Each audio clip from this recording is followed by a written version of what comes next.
Despite my efforts to be kind, it's disheartening that my sister-in-law spoke with an icy tone, seemingly pushing me away.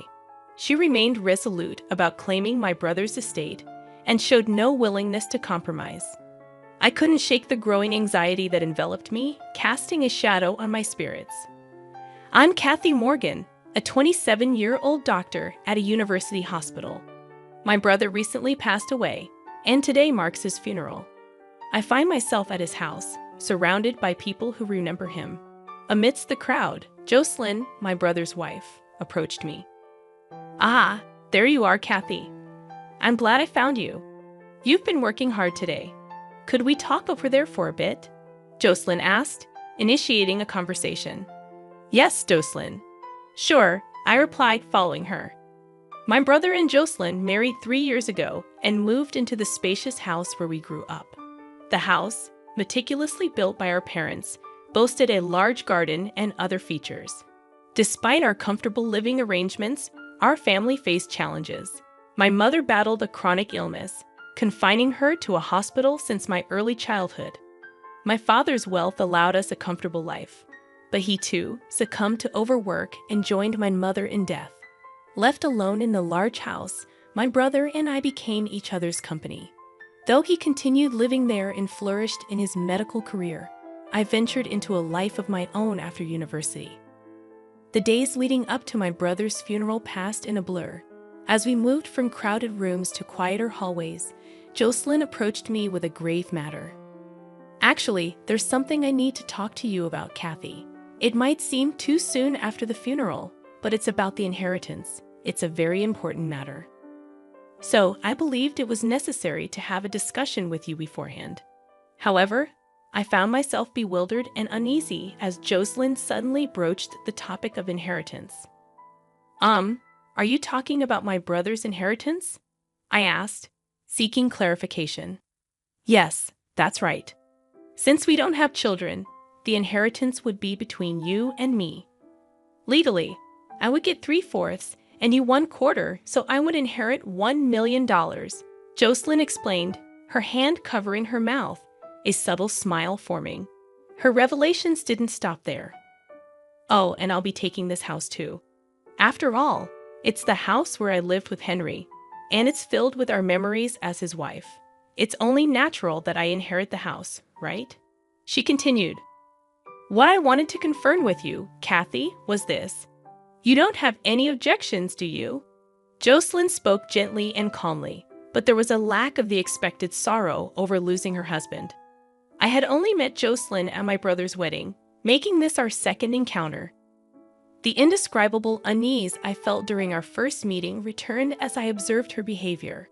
Back then, I only vaguely understood, but now, after losing my brother, she seemed to be revealing her true nature.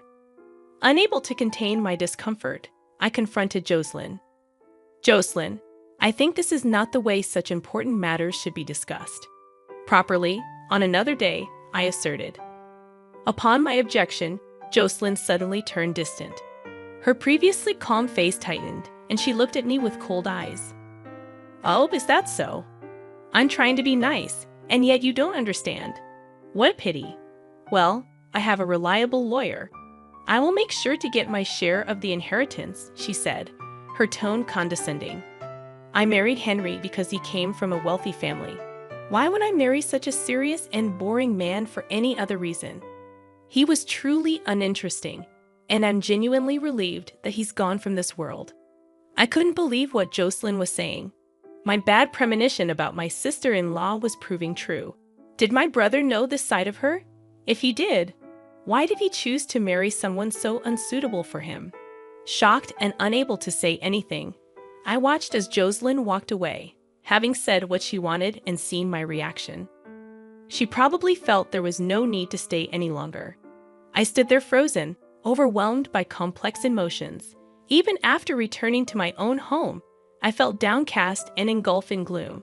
I had a feeling that more unpleasant things might follow, leaving me restless as these thoughts weighed on me. I found myself reminiscing about the years spent with my brother, feeling as if my heart would burst. Realizing I was now alone, tears involuntarily traced my cheeks. Then, a precious promise I had made with my brother vividly came back to me, as if I were seeing it right in front of my eyes. Kathy, I decided when I grow up, I'll become a doctor. One good enough to cure Mom's illness. If Big Brother is going to be a doctor, then I'll become one too. We'll study together and find a cure for Mom's illness, right? Let's work hard to become doctors together. Then Mom will surely get better. My brother had declared, his face beaming with happiness. That important promise echoed in my mind after our mother passed away. My brother reaffirmed his resolve to me, saying, Kathy, I've decided to pursue medicine. There are many people like Mom fighting against diseases. I want to continue researching until we find a treatment for her illness. I shared his sentiment, and together we seriously aimed to become doctors. But now, my brother is gone, and I felt the weight of working hard for both of us. 3 days later, a problem arose. I received a call on my cell phone from the hospital where my brother had worked. The caller, Robert, a subordinate of my brother, apologized for contacting me suddenly and expressed a need to discuss something regarding Henry's wife. Agreeing to meet at the hospital, I waited in the cafeteria for Robert. He soon appeared and got straight to the point after a brief greeting. He explained, actually yesterday, Jocelyn suddenly came to the ward. She brought some sweets, saying my husband received great care here. Then she asked who was the closest to her husband among his colleagues. Describing Henry as kind and dependable, Robert recounted their college days and work experiences.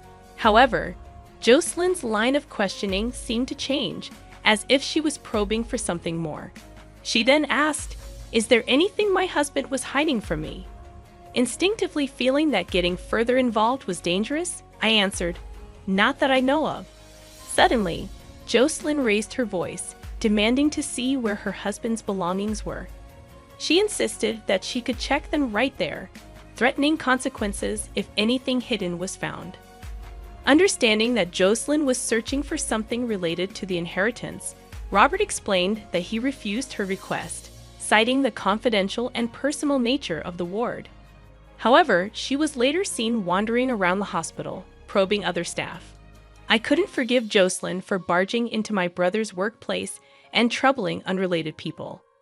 Deciding it was best to meet with her directly and settle things, I thanked Robert and was about to leave when Jocelyn appeared at the hospital entrance. It seemed like she was planning to probe around the hospital again today. Noticing me, Jocelyn approached and spoke. Oh, Kathy, what are you doing here? Were you thinking the same thing, perhaps? I found myself speechless, maintaining a silent demeanor as Jocelyn suddenly burst into laughter. You're searching too, aren't you? You don't have to hide it. Searching for what? Pretending you don't know Henry's will. He must have thought that if I got it, nothing good would happen. He would have written a will to prevent me from getting the inheritance. If he did write one, he must have given it to someone without hiding it, so I probed you. But it seemed you didn't know, Jocelyn remarked, continuing her tirade despite my silence. But really, Henry's sister, not knowing anything, he must not have trusted you. You didn't hear anything even when Henry was suffering, did you? Henry didn't rely on you, it seems, she continued, her words hitting me like a barrage. My head spun, and I gradually lost track of what my sister-in-law was saying. Given your reaction, you really didn't know. About a year ago, I noticed Henry's demeanor was different, so I asked him if something was wrong. Then he said he might be ill with the same disease as your mother. He looked very troubled. His complexion was poor too. Henry was often busy and away, and I was out too, so we didn't see each other much at home. But I noticed something was wrong with him. He must have been suffering mentally. As for me, I married him thinking I'd never have to worry about money. To be burdened with caring for a chronically ill husband was the last thing I wanted, Jocelyn confidently explained, seemingly unaware of the impact her words had on me. In shock, particularly about Henry suffering from an illness, I stood there stunned. Henry sounded normal during the occasional phone calls. He must have hidden it, not wanting to worry me. But I should have noticed something was wrong. We were the only siblings, and I didn't even know that he was suffering from the same illness as our mother. It was terrifying, especially since I had witnessed our mother suffer from it. While I was lost for words in shock, Jocelyn pressed on. Are you blaming yourself, Kathy? Honestly, you and your brother are too serious and gloomy. It's sickening. I can't wait to get the inheritance and say goodbye to such dreary people. After her cutting remark, Jocelyn was about to leave when Robert's voice came from behind me. Excuse me, is this really a conversation to have in the middle of a hospital? Frankly, it's a disturbance. There are other patients here. If you're done, please leave. Robert, is that you? Were you eavesdropping just now? That's very polite of you. Even if Jocelyn raises her voice, if it's a conversation I don't want to hear, I can't help but overhear it. Jocelyn retorted, turning around with a surprised expression. Ah, Dr. Hansen, weren't you abroad? When did you return? Ah, yes, that's right. I departed from there the day before yesterday and just returned. I was supposed to come back sooner, but my flight was delayed. You're Kathy Morgan, Henry's sister, right? I was just about to go see you. This is perfect timing. Yes, I am Henry's sister. I awkwardly responded to the sudden conversation. Scott, seemingly searching for something, began rummaging through his bag. Where is it? Ah, here it is. This here you go. This is Henry's will. He asked me to give it to you if he died. Sorry, it's late. I'm glad I could finally deliver it, Scott explained, handing me Henry's will enclosed in a brown envelope. I couldn't help but wonder why my brother gave the will to Scott. Why did my brother give this to you, Scott? I know, right? I've been friends with Henry for a long time. You might not remember me, Kathy. Do you recognize this? Scott showed me 3 moles on the back of his right hand. As a child, I saw those moles and said they looked like the Big Dipper. Ah, those moles. Could it be Scotty? Scott used to live nearby and was my brother's best friend. I affectionately called him Scotty, and we often played together. He moved away in high school, and I had completely forgotten about him. Kathy, you remembered. That's great. I reconnected with Henry when I became a doctor. I'd always felt we were similar, but I never imagined we'd end up in the same profession. Henry talked about surprising you with our reunion, but then he found out about his illness. That's when he came to me with a request. He knew I also had a law degree, so I guess that's why he trusted me with his will, Scott explained. Finishing his explanation, Scott turned toward Jocelyn, addressing her with a cold tone. Ah, about the inheritance, you might want to give up. Deceiving a kind-hearted person like Henry might work, but not with me. Unfortunately for you, Henry was aware of your cunning nature. He asked me to watch over his wife in case something happened to him. I've been getting reports from his subordinates about your abnormal behavior, Jocelyn. You were planning to find the will, forge it, and claim the inheritance, weren't you? But if it's too late now, it's in your best interest to back off quietly. Besides, Henry said the right use of the inheritance is something only my sister Kathy would understand. I see, so that's how it is. But to trust a sister who didn't even know about her brother's illness to leave a large sum of money to such a young girl, really, what was he thinking? Who knows what she'll use it for? Jocelyn maintained a defiant attitude, but her face had paled slightly. Looking around, I noticed a crowd had gathered due to the commotion. Among them were young doctors talking to each other. Hey, isn't that the person who wrote that paper and made headlines recently, right? I was thinking the same. That's Kathy Morgan, Henry's sister. I read her paper on rare disease research, and it was truly impressive. I heard she's going to do research abroad soon. The conversation among the young doctors caught the attention of other medical personnel, causing a buzz in the area. More discussions were overheard. Isn't that Henry Morgan's wife causing a scene? She's famous for being seen around Fifth Avenue. Oh, well, that's true. Shopping for luxury brands, going on trips, living a flashy life. I heard she's been supporting a gigolo. Maybe she's after the inheritance. That's possible. I mean, she's been wandering around the hospital, asking questions. It's creepy. Amidst various conversations, I realized I hadn't yet checked the will from my brother. I peered into the brown envelope in my hands. Inside, there was a piece of stationery and a white envelope marked Will. Upon opening it, I saw it began with "To Kathy" in my brother's handwriting. As I read through it, I was so shocked by the contents that I instinctively handed the will to Scotty. "Scotty, this is..." After reading the will, Scotty smiled quietly and addressed Jocelyn. "Jocelyn, it seems you've lost.